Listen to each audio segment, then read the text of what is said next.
What is up, everybody? Welcome back to another live stream, man. It's game day. Lions Browns. Man, my voice is gone. What's going on? I don't know what's going on, but we're live, man. We're here for Lions Browns. We're doing our preview / prediction this morning. We didn't have a video on that. There was supposed to be, but it didn't happen this week. So it's like I'm just gonna get up early. We're gonna knock it out live. We've done this before. It's the same idea. All right. I still got clips. I got a lot of things to showcase today. So it's good. It's good. Plus, there's energy, right? We played a game today. So there's good energy today. This is gonna be a good one. I'm just going to start with that. I think this is going to be a good game. I think Cleveland does. Honestly, Cleveland does a lot of things. I don't want to say a lot of things. Cleveland does things better than I thought they would. There's things that Cleveland does pretty well. That if you just look at the score, like of their last game against Green Bay and their inability to score, you're like, man, okay, this offense is that bad. And it's bad. Don't get it twisted. It's bad. But they actually moved the ball fairly well most of their drives. They just stalled in every single drive. So we're going to show that a little bit. I think Flacco's actually playing some good football. I'm going to be honest. I thought coming in like, man, Flacco is going to look horrible. He's clearly the issue. And then watching, I'm like, you know what? Flacco doesn't look that bad. I actually understand why they're starting him. I don't pay attention to the Browns like that. It all sounds crazy from the outside looking in, but watch him. Like, I understand why they're starting him. Like, there's a lot of things that he can't fix with this. There's a mess around it, but he's not the problem. But he's also very unathletic, as we know. And because of that, it's it limits them big time because any issues they have around him, you just see everything. Like, oh, okay, that's a problem. But he does a lot of ththings to kind of minimize that. Also, we'll flip it over to the other side of the ball. There's a lot of things to discuss today. But this live stream is being brought to you by MyBookie. Shout out to them for sponsoring this live stream. We're gonna peek at that a little bit later. We're gonna do a little a game parlay a little bit later in today's live stream. We'll save it, but we're gonna do it a little bit later. No, they're not missing their starting tackles. So as we know now, Jack Conklin is set to play. So is Joel Bitonio. So it looks like they're gonna be pretty healthy at both tackle positions. It depends what they're gonna do with Cornelius Lucas. I mean, DeJuan Jones is on IR. But they started Lucas, and he could play both tackle spots. I assume he gets a nod at left tackle, and they just put Conklin at right tackle. But for the most part, they're actually healthy on the offensive line. And for them, their strength is the interior. Wyatt Teller, Ethan Pocic, and Joel Bitonio. And last week, it was kind of an underrated element that I didn't notice until watching that game back was when they lost their right tackle in that game. I can't even remember who the dude's name was they had to go to. But when they had to go to their backup right tackle, it led to immediately a monster sack on like third down. And it got them off the field. They were in plus territory. That's the kind of little thing that you don't notice unless maybe that's your team and you're like, oh, man, we didn't have our guy for that play. And you saw it. It was a massive breakdown on the outside. They just got a free rusher off the edge, and Joel Flacco is not going to make that guy miss. So they end up getting sacked, and they have to punt. That was one of those drives that just stalled because really they didn't have their guy out there. They didn't have their typical five out there. So things like that change a lot. But anyways, there's so much to talk about. There's so many clips I got. We're going to jump right into this.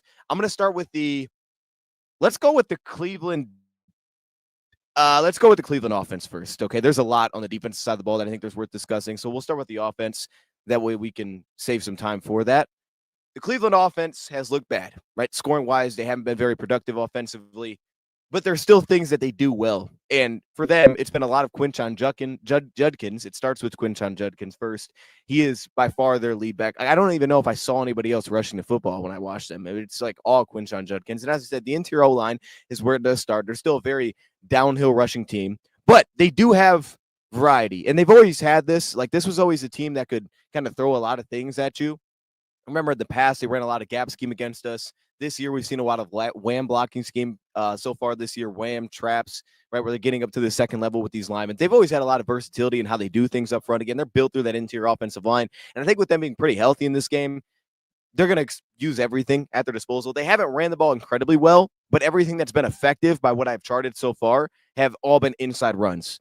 Inside zone has been effective. Wham runs have been kind of effective. I mean, they're not good gains, but they're positive plays at least. I would say the dual runs, stretch run, like everything that has been pretty effective, but everything's pretty much downhill with what they do. Most of their scheme puts them downhill as a rushing team. But there's a lot we want to talk about with their passing game too.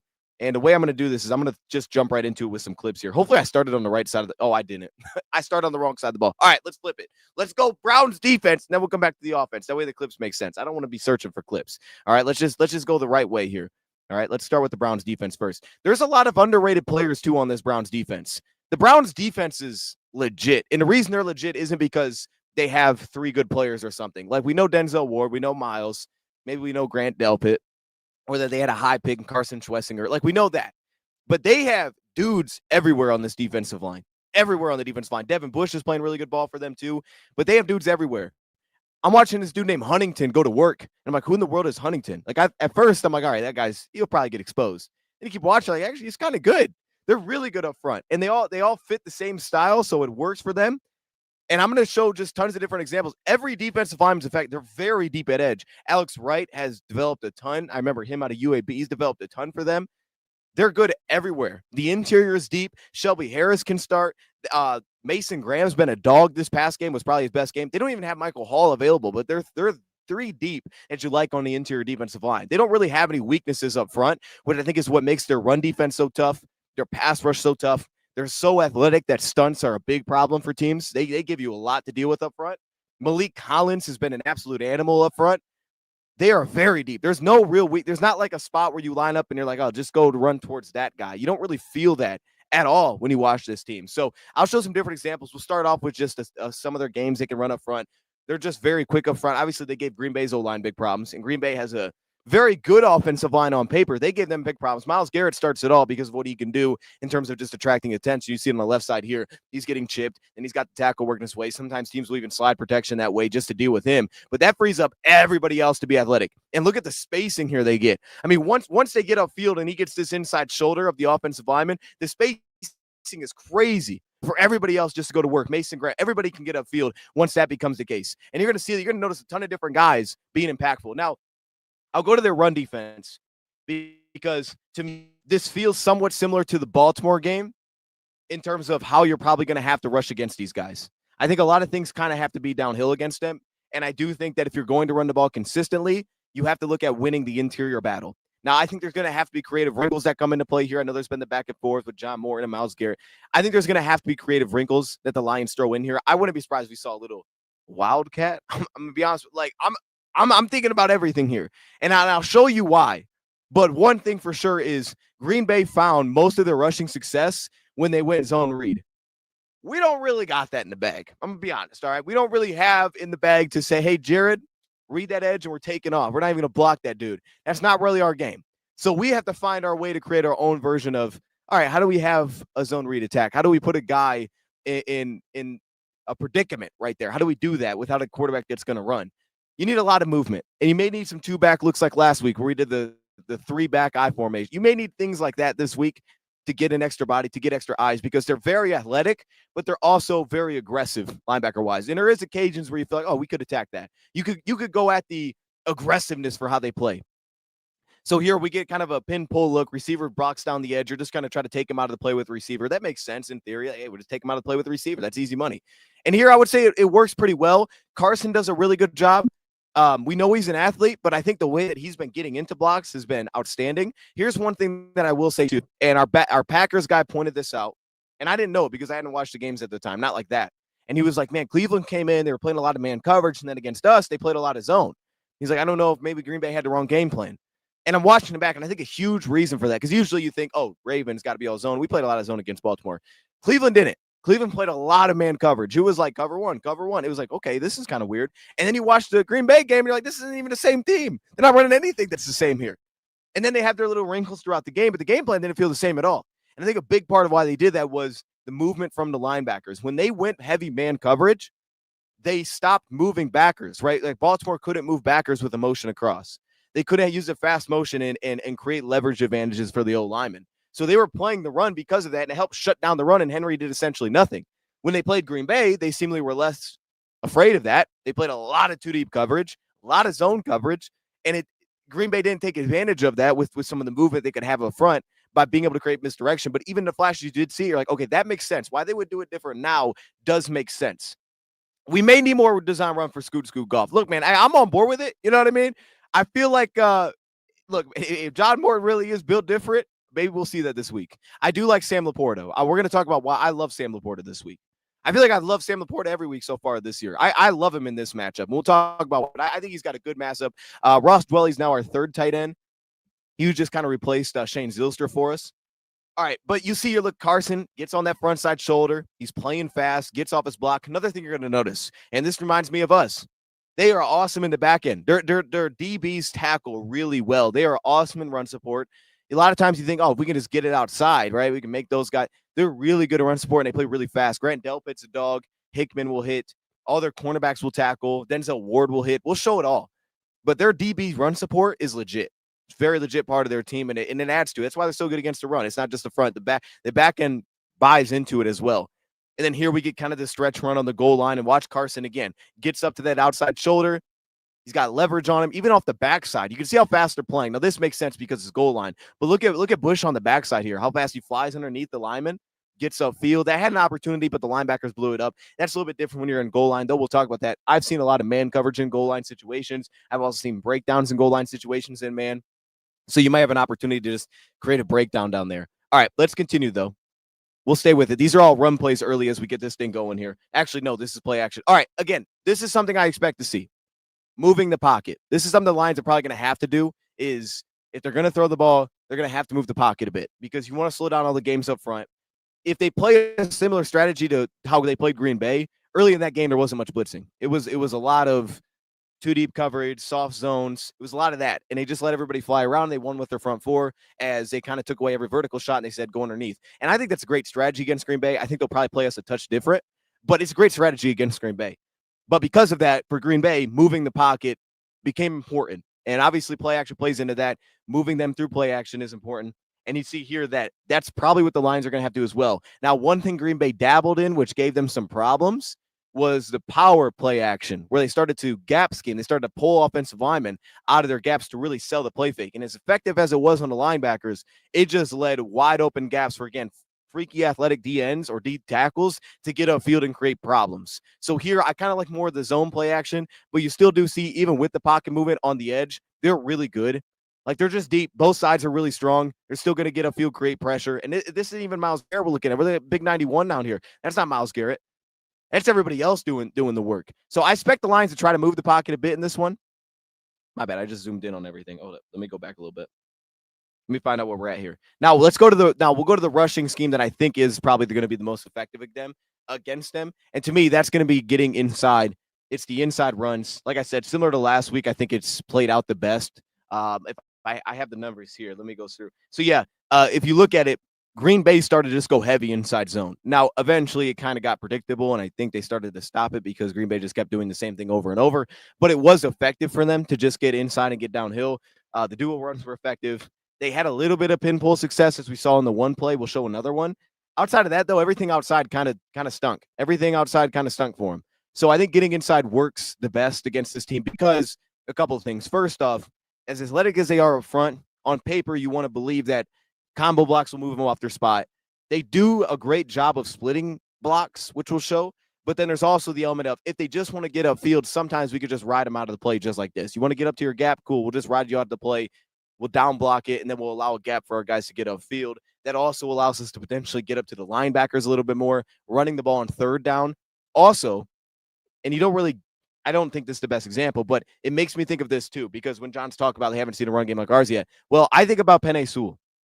And last year, the Lions did a lot of creative things with Penei Sewell to open up the run game beyond just what the typical look would be. Like, it's normal to run an inside zone. But when the Lions are running that, and then here comes Penei Sewell on the backside, and instead of having him, try to reach block on the D tackle and then get upfield, instead of doing all that, they just said, hey, we're just going to pull him. And they would pull him through the line. They pull him through the line of scrimmage, and he'd go up and connect with the linebacker. You had athleticism like that just added something different, and it helped leverage up the interior offensive lineman as well. I think they're going to use Penei Sewell in a lot of ways today. I think he's going to be running all over the place. They're going to try to use his athleticism to a big advantage here. Here you see, again, they're kind of splitting it pretty well. I think it's just Shelby Harris, number 93. He's splitting this double team. You're not really creating much movement here. On the backside, you do enough to seal. It gives you a positive gain. That's the big concern with this overall, is that they can do things like that. Here's the pin pull. They get a toss lead out in front. And again, the defense tackles are flying, or the deep Ds are flying to the football. And they all hit. They all tackle.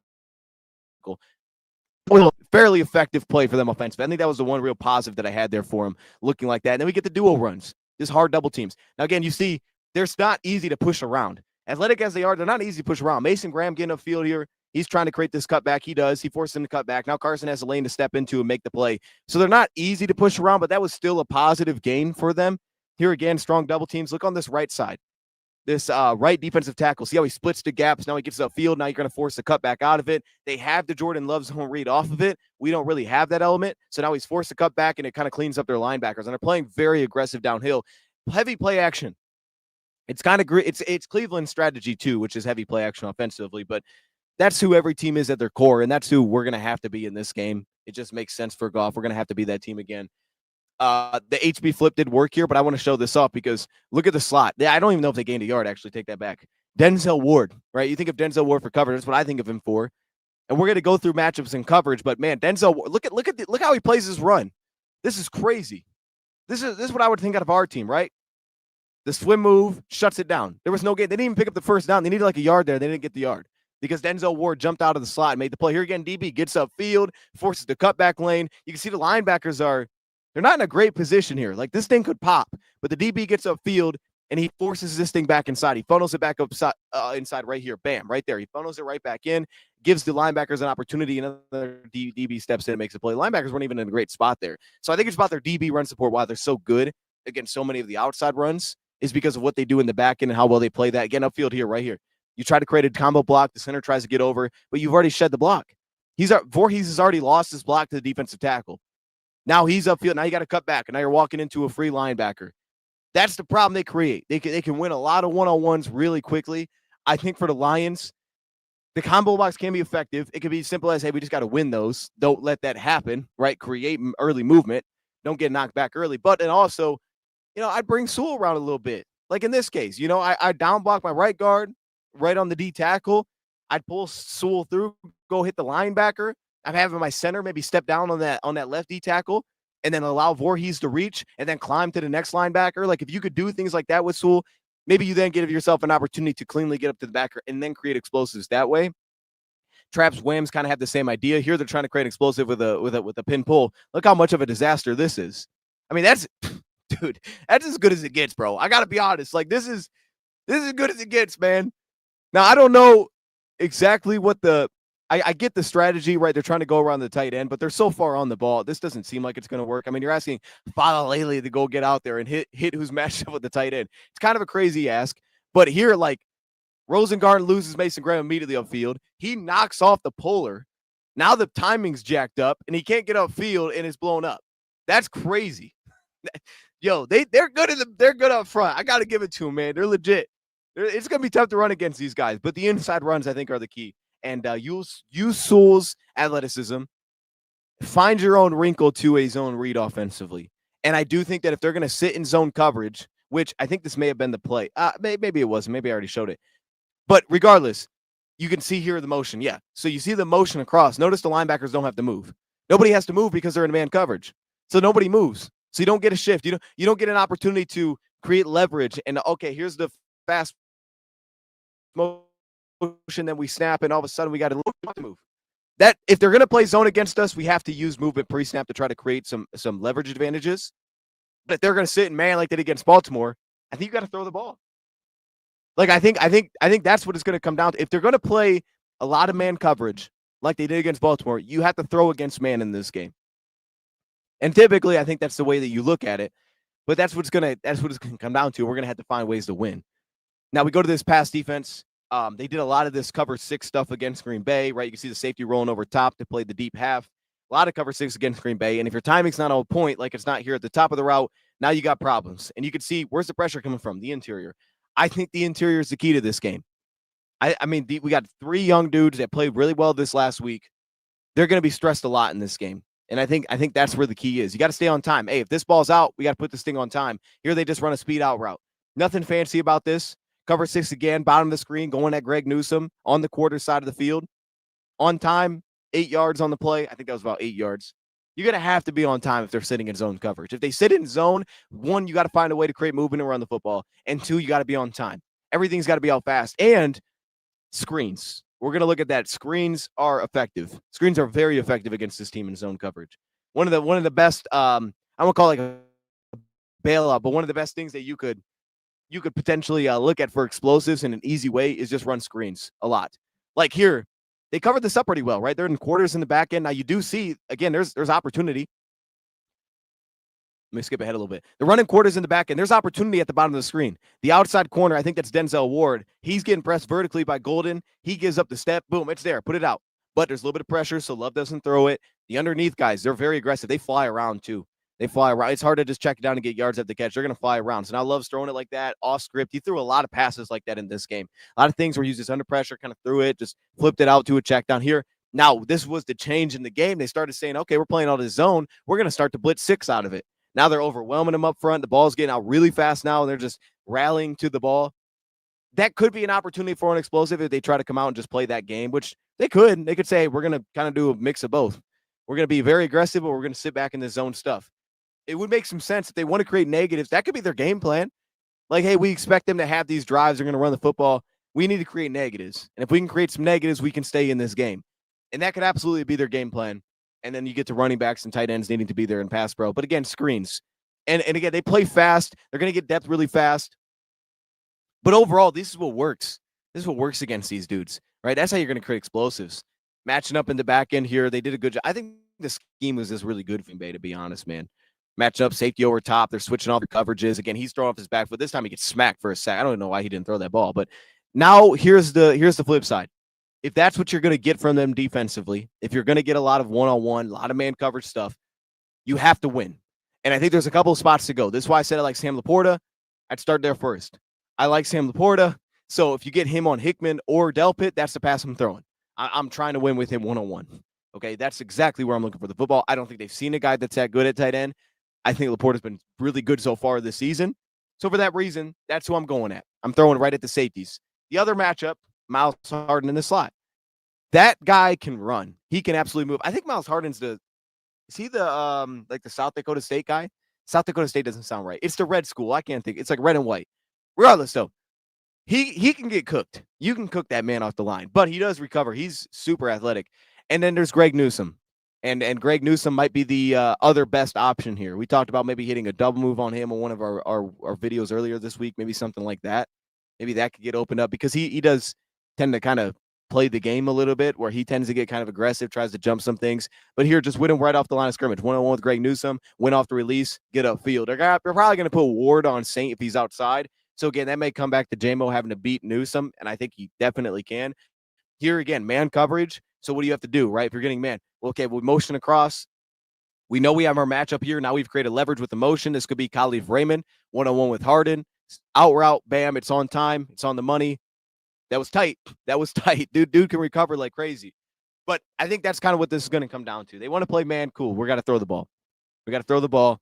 And then you have to anticipate that they're going to bring extra bodies because I would think they're going to try to create negatives. I don't think they're going to want us to sit back there and just throw the ball. I don't think that's a good strategy. And even here, this where all that switching stuff we were doing in the back end against Baltimore, Cleveland started that stuff, man. Here's the mesh. Delpit steps down. He picks it up. Now he can drop off. And then over top, he's forced to go to the corner route. Now, you can see Miles was beat off the line, but he recovers on the play. He does actually a really good job re-engaging, reattaching before looking back for the football. Does actually really good coverage from the slot there. And then this is where, and I guess even this case, this isn't even, I think this was Newsome. This is cover 3. So it's very straightforward. They were doing a lot of this against Green Bay. But he bites. And you can see he bites on the number 2, or who was the number 1, on the seam. So that leaves the sideline wide open. He doesn't stay over top of the new number 1 receiver. So because of that, this is a broken coverage. You could potentially hit the sideline. He's going to flip around and notice it, but he notices it late. That's an opportunity. These swings and these flats, they don't really do much against these dudes. If you're just going to flip it into the flat, you're probably getting yards. I mean, they're going to sit back in zone. You're probably not making much happen there because they tackle too well. Maybe we get above and beyond. We make some guys miss, but they flow too fast to the football, man. There's really not a lot they give up when you just swing it into the flat. It's not like a bailout option. Just be like, check it down. We'll play that game. I don't know if you can play that game all game because I don't know if you're going to get first downs like that. Again, here, out leverage them. Motion is effective for that. We hit him on the sideline if they're 1-on-1. Khalif Raymond's typically good at that. And then here's the breakdown. This is where you see it with Miles Harden, right? He's breaking down to the goal line. He takes Golden for some reason. He leaves the back end receiver wide open. But again, the recovery is good from him. He recovers pretty well, takes it away. But you can see it is a breakdown, and they will get those in the back end. A little bit more of their inside runs. We got a couple more here defensively, and then we'll flip to the other side of the ball. They split, man. They split. Malik Collins is the guy that I'm focused on the interior. I think he's a dog. Shelby Harris is good too. But I think Collins has been the biggest disruptor. I think if Collins cooks, we're probably in trouble. We're probably not doing much on offense as Collins is cooking us. If he's not cooking, we might be in a good spot because I'm not as worried about their edge rushers because I think a lot of things are going to come upfield anyway. I think we're going to be downhill for most of the game anyways. So I'm going to throw this graphic up on the screen. We'll do this just for a couple minutes, and then we'll move on to the other side of the ball. Let me throw this on the screen, though, because to me, this is kind of what I noticed in terms of what I saw from these games. But again, a lot of this is from Green Bay. So a lot of what we said is the win-see approach is like they're probably going to have a unique game plan for us. Maybe a lot of zone and blitzing in the back end. I think that would make sense. That might be how I would approach playing us too. But this is a lot of what I kind of took away from it. And a lot of the key notes are at the bottom. Right, the linebackers are quick to fly around, quick to dive. The gap play action is dangerous, but you do need to have that. The zone reads were very effective. They got it going for Green Bay. The tight end screened, or just the screens in general, created big plays. They're going to sit back in zone. You have to run screens, especially if they're going to blitz out of it. Have to run screens. That's how you're going to create big plays. They will fly around, but we have enough athleticism up front where I think that has to be the move. You have to trust your athleticism up front to make that a thing, to make that work. While the swings and the flats don't really do much, so maybe we don't lead into that this game. What does work is middle of the field. And as long as you're on time, we just showed that. You have to be on time. If you're not on time on the middle field, they might take it away. If you're on time middle of the field, there's windows. There's definitely windows against those dudes in coverage. Those linebackers will give you windows. But if you're not on time, you might throw it to the other team. Man coverage matchups. Laporta versus whoever the heck they want to put on him. If they put a tight end on him, that's the matchup I'm going for. Whoever that is, that's the matchup we're looking for in this one, I think for sure. Miles Harden's a good one, too. He may see some St. Brown if that's the case. You got to go there with the ball because he's going to recover on St., but if the ball's out fast enough, it shouldn't be a problem. So there you go. Why is their chats doing that again? Oh, it's a question mark. All right, so maybe they're protecting me. So it doesn't sound like we'll be able to get JMO downfield. Maybe more Sam game. It's going to depend. I think you get JMO downfield by putting him in the slot. I think if you're going to get JMO the big shots, you can't just set him on the outside and just say go win one-on-one because I think they're going to probably play a lot of top down on that. I don't think they're going to give you that. If there's anything like the Green Bay game, I don't think there's a world in which they're just like, all right, there you go. I think everything's going to be top down. So I think the way that you have to open that is you have to put him in the slot. You have to run him on like wheel routes down the sideline. You have to create like a pick play with him, or you have to just split the seams, right? And you have to get to his point where it's like, all right, you want to play 2 deep coverage. We're going to run him right down the seam. Like that's where maybe you open it up. Maybe that's where everything else opens up. We're going to pride these safeties. The linebackers are very aggressive, so they will step down on underneath threats. They're going to step down and try to take those away. So as long as you give yourself enough time, I think if you put JMO in the slot, you open up potential for big shots. I think if you leave him on the outside and just ask him to go win over top, I don't think you're going to maybe have that much success unless he just beats somebody. But they can all run pretty well on the outside. So I think you'll have to move him. I think you'll have to move him in this game. But I do like Laporta. I do like everything over the middle of the field. And if JMO's on time, you could use him over the middle of the field too. You definitely could. Great run, DB run support, as we noted. We got to get a little creative with how we run the ball, I think. Collins, to me, was the key for that. Huntington's a sleeper. You'll probably hear his name to baby. Who is that? I still don't know who he is, but he made plays. Screens we talked about. Maybe even run a fake screen. You know what I mean? A little stalk block, and then we're out of there with our receiver. Maybe even something like that. And then up front, it's the reason that we signed. Well, it's part of the reason I think we signed Quentin Jefferson. Is they run a one-gap style. Everything upfield is aggressive. Everything's upfield is aggressive. So there's opportunities to create explosives, but there's also real opportunities to create negatives. I don't think Meeks is going to get the ball today. I think he's just here for special teams. That's my guess. Maybe he will. I mean, we have a lot of receivers available, so that one seemed kind of weird, but my thought is it's probably just for special teams because he was really good on special teams in the preseason. He actually kind of stood out there. So my guess is that's what he's for. But if they did use him, let's just play in that world. You could use him in like the slot or potentially some red zone spots where they have had some breakdowns. Maybe you get him in the slot a little bit. And again, it's quick hitters with him, and he's got a bigger body. So maybe something like that, gives you more size than a Dominic Lovett, someone that you just trust to open a bigger window than maybe what he actually does with the ball in his hands. Or again, if it's a vertical shot, it's kind of like we talked about with JMO. It's in the slot. Attack the seams, you get vertical over top there. That's where you attack their safeties. That's where you press their safeties. Now I'm going to flip it to the other side of the ball, and I'm going to make sure I didn't miss anything there. Screen heavy, yeah, we talked about that. Okay, let's go to the other side of the ball. Third down, we did see, yeah, they kind of just ran everything. All right, well, let's go to the other side. We don't have as many plays over here, so this side won't take as long. But we'll go to Cleveland's offense. We're going to show just a lot of their rush game early in this one. Their strong double teams, getting downhill. That's where Cleveland kind of lives too, is they kind of live in the everything's downhill, everything's in the middle of the field for them. Dual runs. I mean, look at the movement here. I mean, they absolutely moved 95. Isn't that Wyatt? Dude moved him out of the play. That's their right guard. That'd be the right guard, Wyatt Teller, who just took him completely out of the play. And this is where they tend to find their positives. Again, the wham blocking scheme is a big part. My thing is, I think Cleveland did that for Green Bay. I tend to think they did this for Green Bay. Is they said, hey, Green Bay's athletic too. We're going to counter that. And we're going to do that with these traps, these whams. It's something the Lions could do against Cleveland because that's how you would create explosives. Is teams that want to get upfield fast, let those guys go, pick them up with a tight end and shoot your lineman upfield against smaller linebackers. That's how you would create explosives in theory. It makes sense. Maybe we can find some success with that, right? That's where I think Sewell's going to be moving around a lot in this game for that reason. Here we come to the stretch on the outside. Again, it's pretty good. There's pretty good initial movement there. Is Skipper back yet? Would be nice. I don't know where Skipper's at, to be honest. Is Skipper on the Skipper's on the 53? Did he go to IR? I have no idea. I'm gonna be honest with you. I have no clue. If I'm being completely honest with you. Okay, let's continue here. Now let's go to some of their back end stuff, or I guess not their back end. I want to show off Flacco a little bit because this is the thing that if you told me, what do you expect from the Browns today? This is never where I would have went with this. I would have never went here with this. I would have never expected to be like, hey, actually, I kind of like the way Flacco's playing football. I would have thought this guy's terrible, right? We're going to destroy this dude. And while I think you can give them problems up front, for sure, they're not terrible right now when they're healthy. They're not that bad, but they can struggle with some movement. And again, if you create stunts in games, there's nowhere for him really to go, right? There's not a lot he's going to do with that. So there is that element. Here we get Tampa 2 defensively. He doesn't have really a window here to throw it in. It's covered pretty well here. This is some soft coverage. We'll get into what coverage is. I think you should play against these guys. This is kind of the game. This is kind of the game to me. The Lions defensively have to force tight window throws. You have to force it. You have to force Flacco to sit. And not that he can't, but you have to force him to say it's not about hitting a spot. It's about hitting a receiver in a tight window. A lot of man coverage. I think this is why Meek Robertson might play a lot in this game for that reason alone. We just want to make you make tight window throws because Flacco, the big standout to me is I think he's very smart. I think he looked really smart watching him, and he understands what he's not good at, so he gets the ball out. But the flip side is he's not overly accurate. Like, he's not overly diamond dudes up when it's tight window, especially if he's pushed back.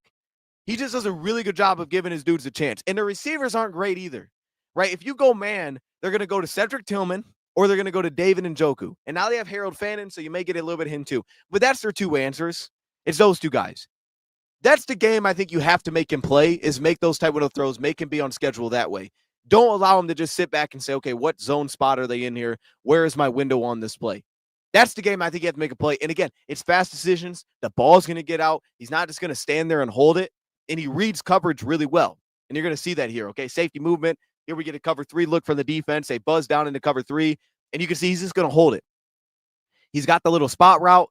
Doesn't like it. Now he comes back. Hits the check underneath. That picks up 11 yards. That's a smart play from the quarterback. He seems to recognize coverage. I mean, you could try to disguise it a little bit, but he's pretty good. He's pretty good at doing things like this. And they do a lot of these 3-man concepts, like on the bottom of the screen here. Spot route, flat route, corner route. Spot route, dig route, flat route. Like, they do a lot of this. A lot of these high lows where nothing's that vertical, but it's all just to create little spacing. How we create a little opening. And here, flat route. Okay, flat defender takes that. Don't like that. Spot route. Let's see if I can get this hook curl defender to move out of the way. He doesn't. He sits on it. Okay, corner route's obviously not there. They covered it up well. Great. I'm getting back to my check down. Micah wins, but he's right there. Bam. All right, cool. I'm out. 11 yards on the play.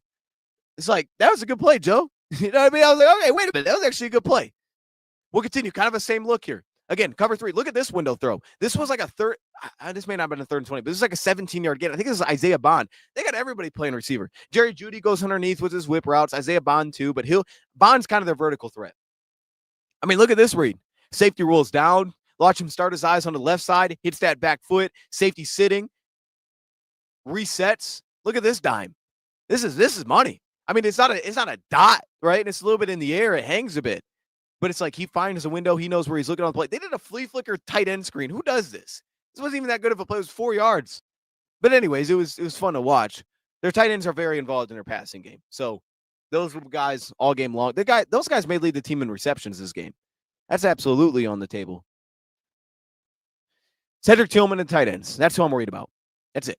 All right. And again, same thing here. All right. They motion in pre-snap. Now they're trying to disguise it. Here comes safety down. They're giving that cover 3 look once again here. All right. They split out. He goes into the sky look. And now again, watch Flacco here. Steps to his right, moves that backer, and he puts it on him for the deep curl. Like he's reading these things, man, because he's got the flat route. The flat route dives. Defender dives right here. Now he's throwing that, takes a hit, gives him a chance. He does that. That's all he does. Fast decisions. Now, this is the problem.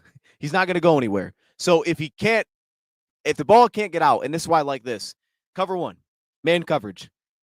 If he can't get out of the pocket, he's cooked, right? Because there's nothing. Here you get an unblocked player. This was the play I was actually talking about. This is not typical because they don't have their right tackle. This is their backup right tackle. He came in, and look where they're at on the field. They were looking to go score. But backup tackles in, he doesn't block anybody, and he give up a sack.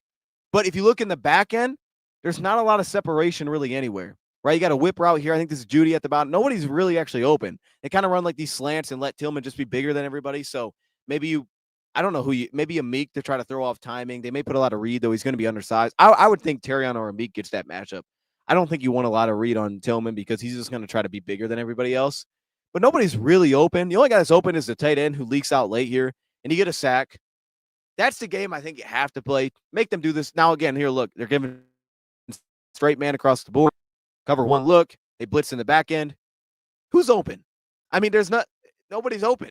I don't know where you throw the ball here. You got this little whip route on the backside. Maybe you can try to get that out. Nobody's really open on this play. This is why you have to play this game against them. You have to make them make these plays. And again, up front, if there's pressure, Flacco, the only way he's going is back. Now, I give him credit. He stands in. He gets the ball. He doesn't take the sack here. But there's nowhere really for him to throw it. He's a product of the team around him is not great. Unfortunately, it's not. Here again, cover 1 blitz. Where does he throw the ball? I have no idea. I don't know what he's supposed to do in this spot. Maybe at the top of the screen if he has a little bit of time. I don't know where he's supposed to throw this football. So, like, this is just kind of the game that he's stuck in. It's not that Flacco's trash. I mean, honestly, I was surprised watching it back. Like, I thought Flacco was going to look really bad. Doesn't really have a lot to work with. And even here, this is a good read, but watch. Notice how Tampa 2 forces tight window throws when it's 3rd and long, right? You got to make tight window throw in Tampa 2 when it's 3rd and long. But notice how he reads it right. He just misses the throw. The fade on the outside. Tampa 2 invert. All right, so he's going to attack that cornerback. Let's see if I can put it on the sideline. Just misses the throw a bit. It's high. It's incomplete. But that was the right read. He just didn't connect on it. It was the right read, though. And the O-line picked it up pretty well. He slid away from it. He knew where to go with the ball. He just missed the throw, just by a little bit. Make him make those throws. Because this is the kind of thing he will do. If you're just going to sit back and zone, he will do this. And he's going to get the ball out, and he's going to find quick answers. He's going to let dudes run after the catch, and they'll beat you with 10-yard gains all day long. You bring in an extra player here, cover 3 blitz, you lose somebody underneath, the O-line picks it up, and the route detail, this is the last play, the route detail is impressive. The route detail is incredibly impressive. I mean, watch this. Look at the detail of how they run these things. It's a little bit behind him because, again, it's not overly accurate, but I thought the detail was fantastic how they set these up. He's stacking up. He's behind him. Outside break, inside break. And, again, watch him kind of just settle into that zone area. He just settles down, knows the spacing, understands it's not a player underneath. I mean, come on, man. That's beautiful. I'm like, that's good detail. They do a lot of good things detail-wide, but every concept is kind of the same. All right, dig route, corner route. Space, we'll run a spot route, then we'll run a corner route behind it. Everything's kind of the same. There's nothing that's really that vertically threatening with many of these. It's all middle of the field. It's all middle of the field. So maybe similar to, then they have this backside check down, which honestly may have cooked. If they check that down, may have cooked. I don't know. It's on the table. That cooked. So a couple final notes from that. Inside runs. Downhill, that's how they're going to be effective running football. They do struggle a little bit to deal with stunts, but you got to get them into a spot to do that. If they are getting manned up, they're going to go to Tillman, and they're going to go to their tight ends. Win those matchups. I like those matchups for both of us. But Tillman's going to be the interesting one because I don't know who's a good matchup for Tillman. It's not that Tillman's like elite. It's just that he's a big body, and he does separate pretty well. He doesn't do a lot after the catch. I don't know what the Lions are going to do with him or who they're going to try to put on. Maybe they try to play a safety over top. I don't know exactly what they're going to do with that. And then for Jamari Thrash and Judy, those guys work underneath. Those are the run after catch pieces. Those are the whip routes. Those are the guys you got to be sticky with. And then, of course, Isaiah Bond is kind of now the deep shot. But it's impressive to me that they brought Isaiah Bond in very recently, and he's already become like their deep threat. It's like that's pretty impressive. Flacco's doing his thing there. The offensive line, the interior is where it starts. We got to win up there a little bit. We got to find a way to win up there a little bit. I would say this is kind of the way I'm looking at it. If you want to send zone, I'd run a lot of cover three. I run a lot of cover three on early downs. I would essentially do that because now I'm creating just one-on-ones on the outside. I can live with one-on-ones on the outside. I'm comfortable with that. Middle of the field, we got 4 defenders. You can see that he can find wins there. He can find openings in that space. Maybe you get creative. Sometimes you blitz it. Sometimes you drop 8, right? Sometimes you maybe have some wrinkles to it. But I think if you're going to play zone, that's probably the best way to do it. That's probably because you're not as worried about things getting over top of you. That's kind of what I'm thinking. I would like to run a lot of man coverage. I would like to make them want to make tight window throws. And then if I get them backed up, I can send the Tampa 2 like we usually do and make a tight window throw out of that. That's where he's going to throw picks.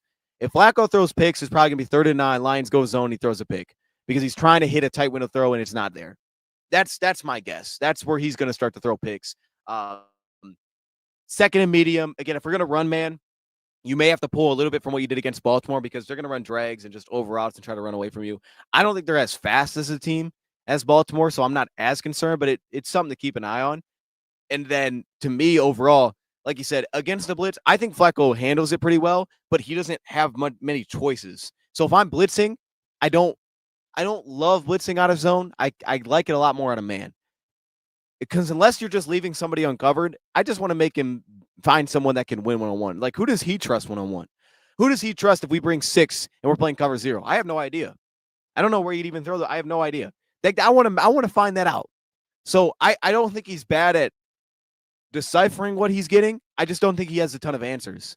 He doesn't have a ton of answers with receivers. He obviously doesn't have an answer with his legs. And the O-line should be much better now. I think they're going to be fine.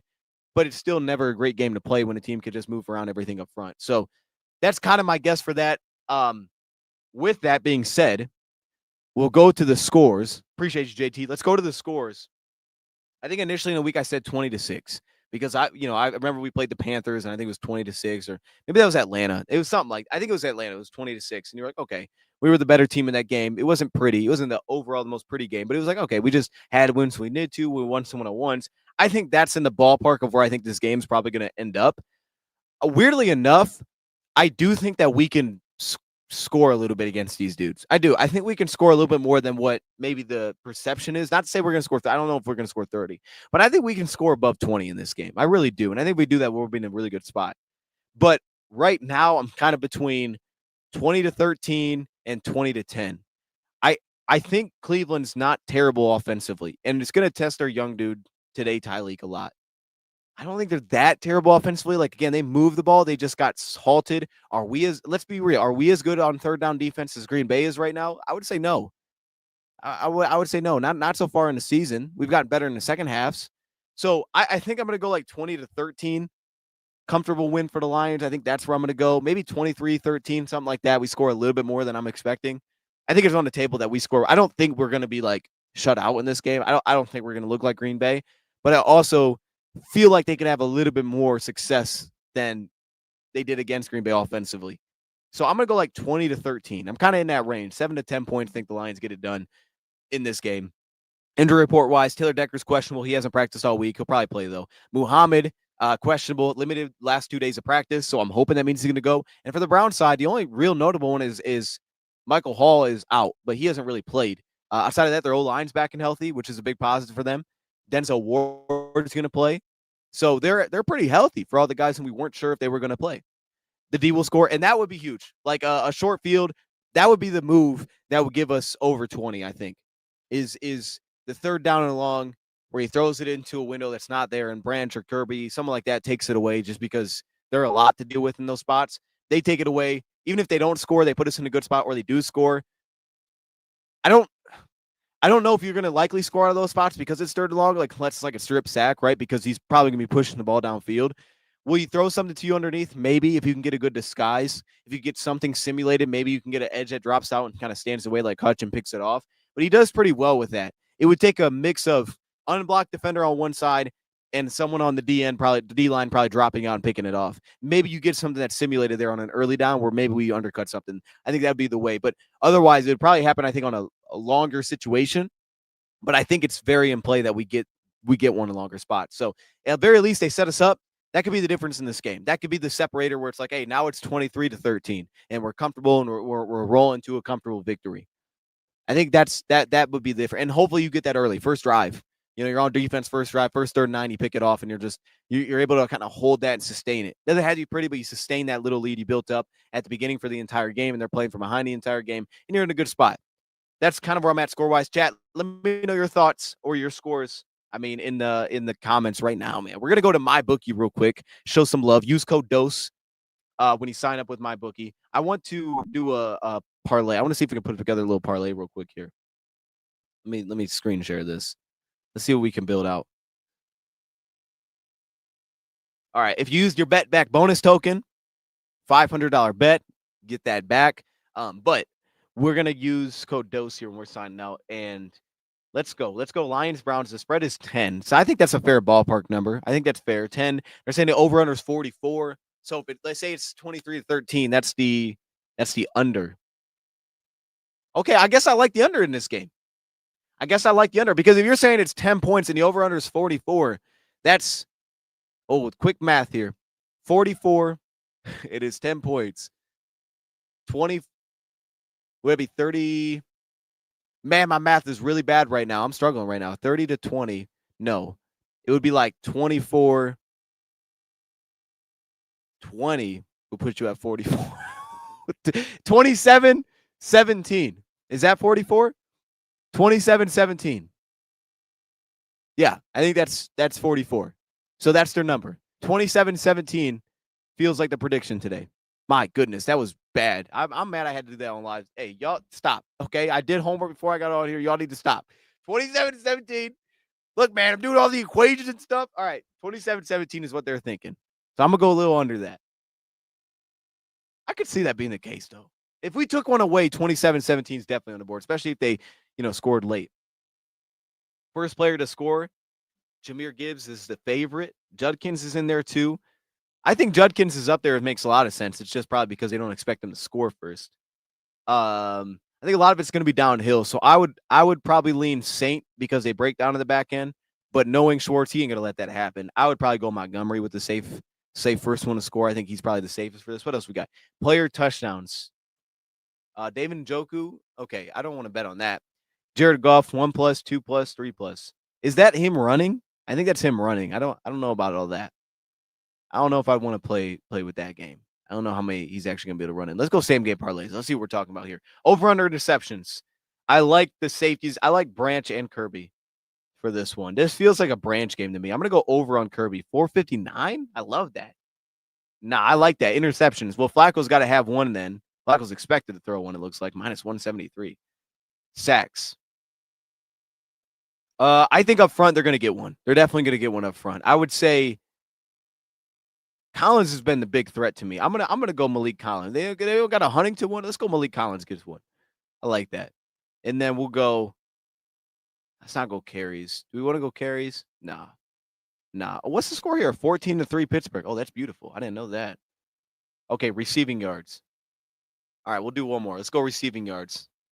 Laporta. Yeah, I got to do Laporta. Did I put Laporta in anything? I didn't do Laporta for anything yet. Let's go touchdowns. No, I don't like touchdowns. Let's go receptions. Let's go reception. Where'd Laporta sit at? 4.5. Come on. Come on now. What does that put me at if we combine them? Cannot combine. Which one did I do I can't combine? The top one? Brian Branch, Flacco, Malik. I like these ones. I like this. I don't know. I like those ones, man. I feel pretty good about those. But anyways, if you want to get in on that, man, MyBookie's the spot. If you're looking for a place to get your sports bets, your same game parlays, you just use code DOSE when you sign up, sponsoring us for this NFL season. With that, I feel like we hit on everything we needed to. The Vikings are losing, which is beautiful. I think that means it's 3-14, or that's the spread. Maybe that's not the score, but that's now the spread. No, I think that is the score. I think that is the score. Injuries we touched on. That's the preview look. I don't think there's anything else. Make sure I didn't miss anything in the chat. Arizona last year, comfortable not blow. Yes, yes, and I think that's a fine. Now, are they as good as Arizona? Maybe not, but I think that's the game. I think that's a good game for us. I always think of the Jets game, like with Stafford when we slid down, something in that range. Arizona, something in that range makes sense. There is a world in which we break this game open, but it starts with defense. To my man who said Dave will score, Colleen who said Dave will score, that's I think how this thing breaks open. If it does break open, it's got to be like that. They just blocked the kick. Snap. Hey, wait. So is Minnesota getting cooked, or they just blocked the kick? Terrian against Jeudy, and that's the thing too. It's like I would think Jeudy would see a lot of Hamik because he's going to be in the slot a lot. I don't think we're going to see a lot of Jeudy out wide. But say he is, I do like that too. I do like Hamik in that spot too, because I don't think outside of like Hamik hasn't been great this year, and you can run away from Hamik, but he is very good on the outside and he's very good in press. So I like that too. I like Hamik there too. And then I don't know who I'm putting on Tillman. I think Terrion would do well on Tillman. Maybe they'd put Reed there. I don't really know. I don't really know who I'd put on Tillman, to be honest with you. I would kind of like Meek on Tillman, I think, because Meek's so feisty that he doesn't care that he's a little bit smaller. Like if you were like, hey, we're not putting Terrion on Tillman, but we want to play man, I would kind of like a Meek there too. But I think based on what you're saying, my ideal would be Terrion on Tillman, a Meek on Jeudy's pretty good. I like that. And then let's say obviously Njoku on Branch would be ideal. Isaiah Bond, you're probably gonna have to give some support to. You can't just match him up and have no help. Let's say DJ Reed. Hold on, we gotta figure this out. Because now I'm confusing myself. Hold on. Let me pull this up real quick. Now I'm confusing myself. Reed did do now. Reed started, I thought, really slow last game. I thought that he was getting cooked a little bit and he got away with some holding. But as the game went on, he got better. He got much better as the game went on. So maybe you do roll him against. Now, hey, Reed could match. Well, he won't consistently be on the field, which is a problem. Baum won't consistently be out there. So maybe you go like this. Reed goes on Jeudy. Amit goes on Tillman. I like that. I do like that. And then if they go three receivers, say they put Isaiah Bond out there, you can stay in base and put Branch on him. But then you have to play a linebacker on Njoku, which isn't great because that's their main target. So you want to go nickel. Then when I go nickel, I'd put Terrion on Tillman. They're going to go to him a lot, though, if you do that. I would think maybe I put a Meek on Tillman and I put Terrion on Isaiah Bond. I'd probably put Terrion on Bond, Tillman on a Meek still, and then Jerry on DJ. I do like that. And then when they go, dime, if we had to go dime, then you got Jamari Thrash to deal with. But Jamari Thrash, like, Terrion could cover Jamari Thrash. He can cover him. You know what I mean? I actually thought Terrion did pretty good. The thing is, I don't think last week's scheme was exactly how this one's going to look either. I really don't think it's going to look like that.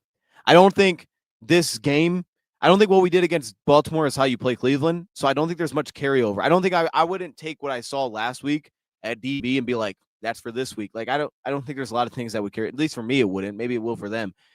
But I also didn't think, I didn't think Reed was great that early. I just didn't think they went at him. I thought he got really good as the game went on. I thought Amik was kind of shaky, but he didn't play that much. So, they kind of just ran away from him, which makes sense. It was more about the safety play. And I thought Terrion played well. But the problem is that game plan isn't as much of like one-on-one. And more of it's just communicating and passing things off and getting safety support. Like more of it's that. So I don't think this game will play out like that. Like this one, you truly just have to find who's going to be sticky, who's going to be comfortable one-on-one. I think that's more of what this game has to be. You just put TA back on the outside.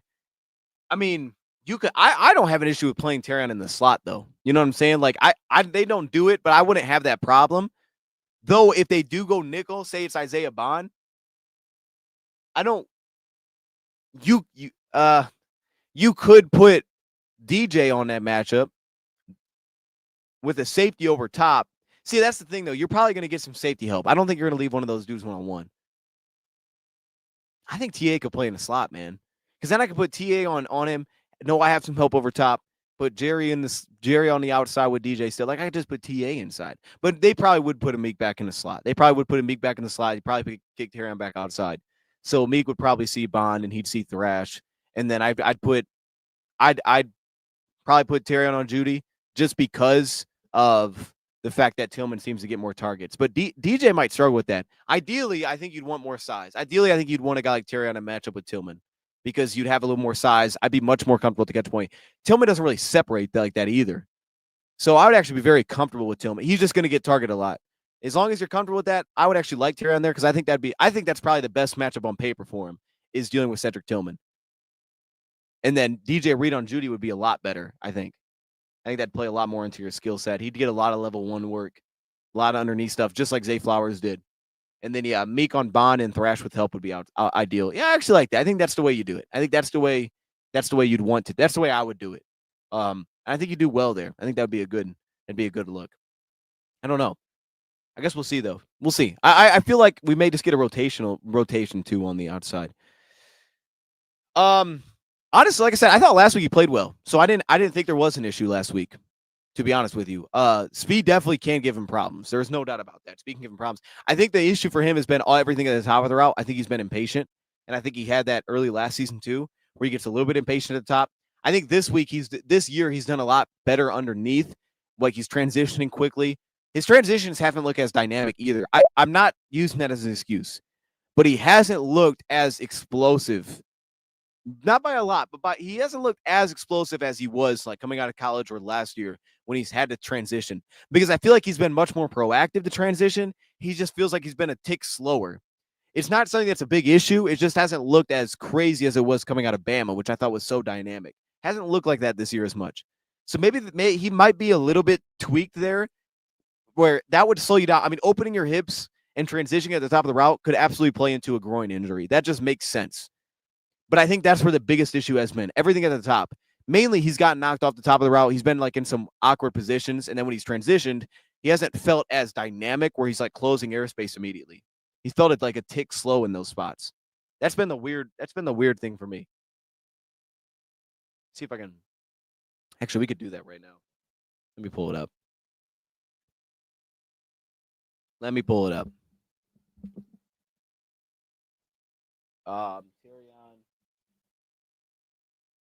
See if we can get a couple clips to make that make sense. Because I don't know like what plays they were, but I can tell you from last week just watching it, that's kind of how I felt. It's like, he just looks like his transitions don't look as dynamic. They look okay. Like you'd be fine with that. But like I thought that was his superpower, and it just didn't feel like his superpower so far this year. Oh, this looks bad. Okay, let's full screen this thing. Let's see what we're talking about. Maybe I can get some looks here. Like this is fine. He's just running over top. No issue there, right? Cover 3. There's nothing wrong with that. It's fine. Let's see. This goes to Mark Andrews. Probably don't need to show this one either.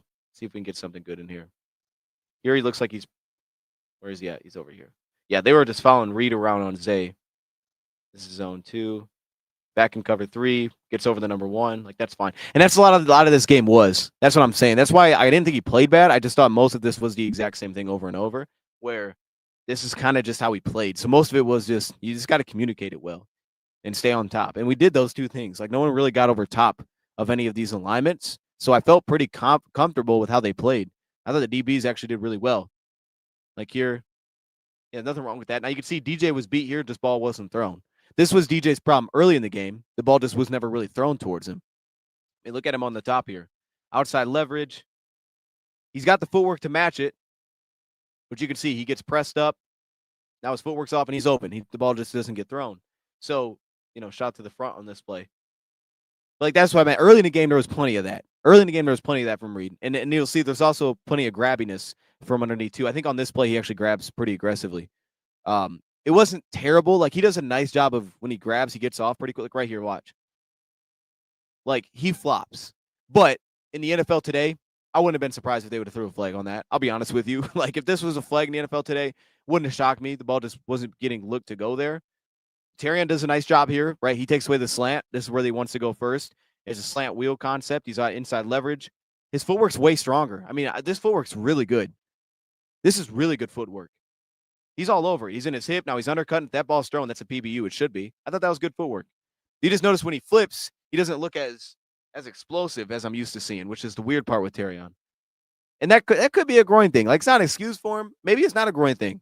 But I don't know. Maybe I'm seeing things, but it just feels like that. That was always the thing that I loved about Terrion coming out. Okay, this was the broken play that we watched live. This was the one where I was like, okay, that's because the play went too long.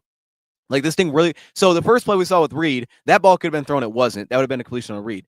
Now we see this play. This play goes on too long. So basically, the same thing that didn't happen to Reed happens to Terran because the play goes on too long. It's the same idea.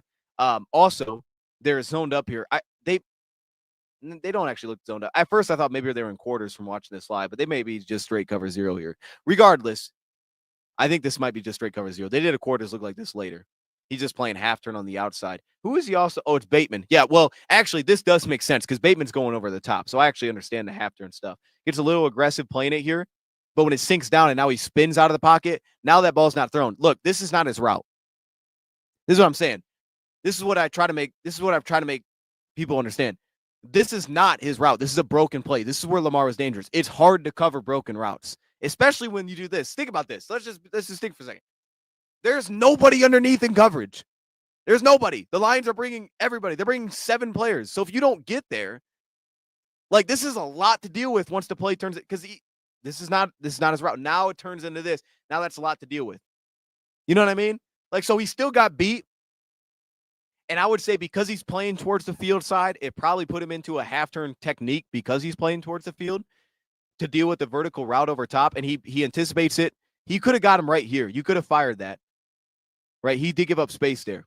So he did get beat there, but it's just tough in those spots. Regardless, that was one of the receptions he gave up. I want to see a few more because I really want to show off what I was talking about in terms of the flipping hips and stuff. That's been the thing that's been a little off to me. I don't know if this is a good example of it, but that's been the thing that's been a little bit off for me. See if we can get one here. No, this isn't it. Kind of doing the same thing. Walker was doing this to everybody. So partially you're like, dang. But at the same time, he was doing this in the weeks leading up to it. This one is a little bit of a speed issue, I would say.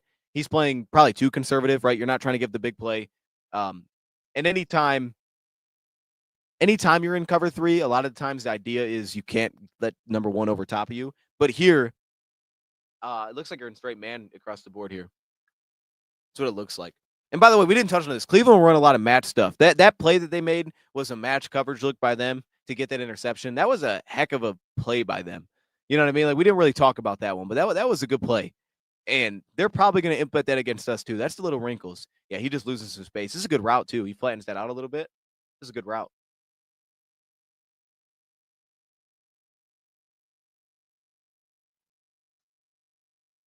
This probably was also seen on film. Not even on film. Maybe the play we just showed, they could have seen this and been like, yeah, we're going at that. Let's go to his blind spot. He's playing soft over top. We're just going to go at his blind spot. Now when he flips around, a lot of times you anticipate, well, if you flatten and he goes to the pylon, you're cooked.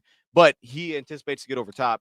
He goes flat and he is cooked. So I guess at least wasn't a touchdown because we did get the stop here. I don't want to show that. See if I can find one. Maybe it was later in the game. I don't know what plays they were. All right, we're just rolling through every play at this point. It's fine. We'll do a couple more. Maybe I'll find one. We'll do a couple more. All right, this one's completion on Reed. I think this was the drag. Yeah, they just got away from him here. And again, it was a broken play. Like he actually didn't cover this that bad. Oh no, they didn't throw it to him. Yeah, okay. This scramble. Here's Terrat and press. Like that's good. You know, he just runs a fade, but that's fine. Nothing wrong with that.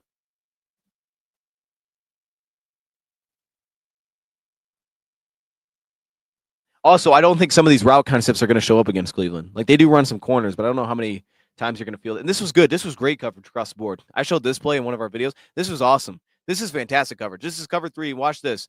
Kirby steps down here to take away the over route. Watch Terran though on the backside.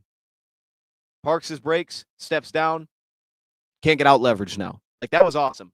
That was really good coverage. And then DJ does a great job by matching it because if he drops this to Kirby, Kirby's in trouble. But he doesn't. He carries it. Like this was really good coverage across the board. I thought this was fantastic. You see, he can't throw the ball here. DJ sticks, so he can't throw the ball there. And then on a plaster play, Kirby does his thing. Like that was awesome.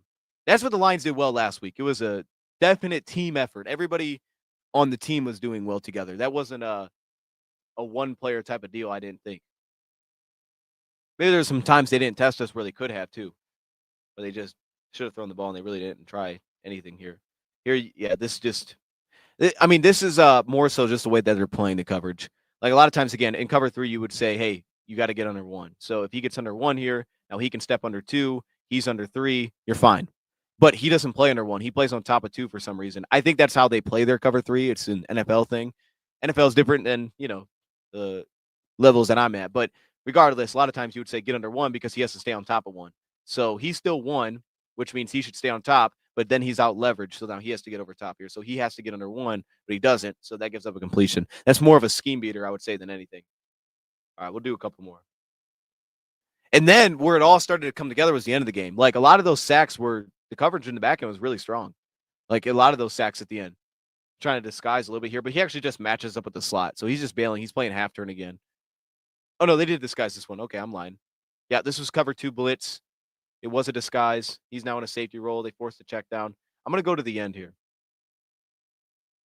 Let's go to the fourth quarter. Let's go. We'll start. A lot of incompletions in a row. We'll start here. What do you run against 4-5? I think he ran a 4-5 flat.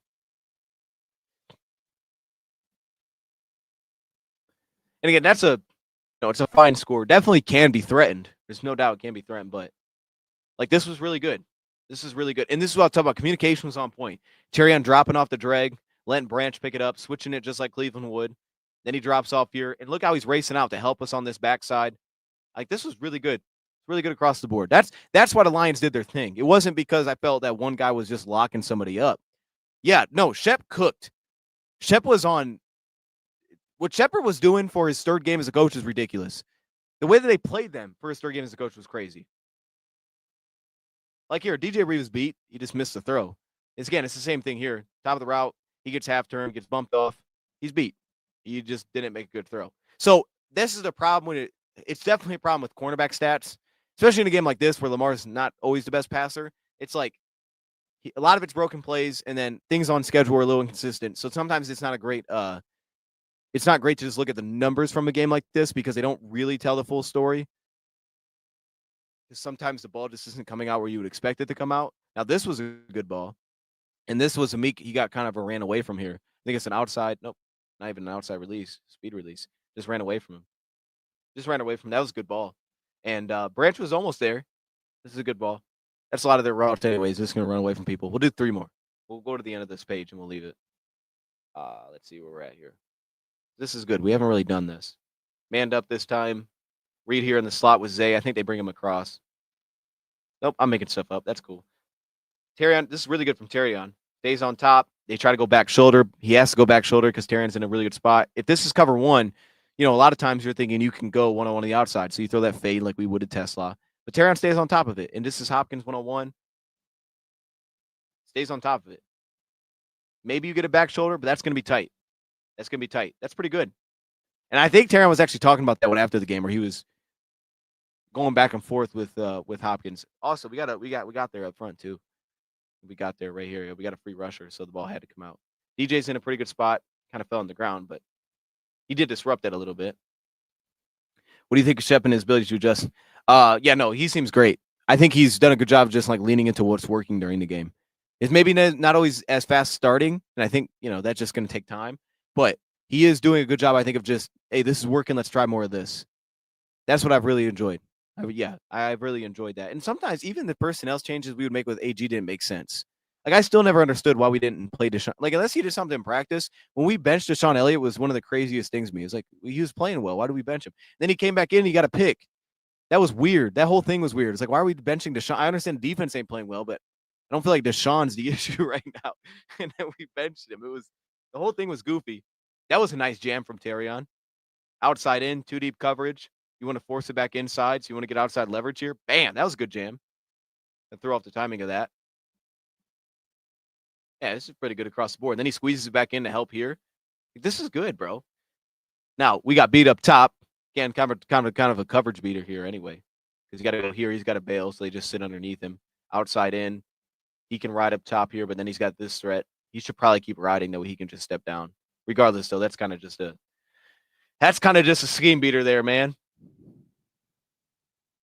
Last one. We'll do one more. I think, okay, this looks like man. Yeah. One. Got it here. Yeah, it's kind of like a 2-man look. And this is good coverage, too, by Terrion. Right here on the bottom. Opens up. Outside shoulder. Settles down pretty well. See, I like his footwork a lot more this year. The way he's settling right here when he's able to, bam, snap it off, park the brakes with Bateman. That's pretty good. Like, I'll live with that. Then you see DJ kind of doing the same thing on the top here. He's a little more handsy with it, but he's obviously a little lower to the ground, so it kind of works for him. But regardless, like both sides, this is really nice. I'm really pleased with this on both sides. Again, you kind of run away from a Mika touch here. You can do that. Right? There's a step. He could hit that with Wallace, but you got a safety over top. So, again, I didn't think it was a bad game from him. Like, I didn't at all, to be honest with you. It was just the transitions just feel a little slower, but he does feel like his footwork is a little bit better. And there's definitely, from week 1 to week 3 as a team, the communication is much stronger than it was. Communication was pretty tragic at the beginning of the season. The first game was pretty bad. But since then, it's been good. Since then, it's been good all over the place. And this last game was the biggest test for that. And they came through. They came through in a big way, especially with how much zone they play, which isn't always typical of them. Anyways, we'll leave that there. That's our preview for Lions-Browns. If you're just joining me, make sure you run it back. We go through the whole breakdown. It's like 40 minutes long. So I'm going to leave that there. My score, Lions, I'm going to go, I don't know, 23-13. I guess I'll kind of live in that world. A little bit going the under. If you want to get in on the action, use my bookie. Use code DOSE when signing up with my bookie. Bet the under if you want. I'm not saying it's going to be right, but you can. You know what I mean? Probably going to be wrong. I'll be honest. I'm pretty bad at this stuff. I'm pretty bad at it. But today I'm feeling the under, which won't happen.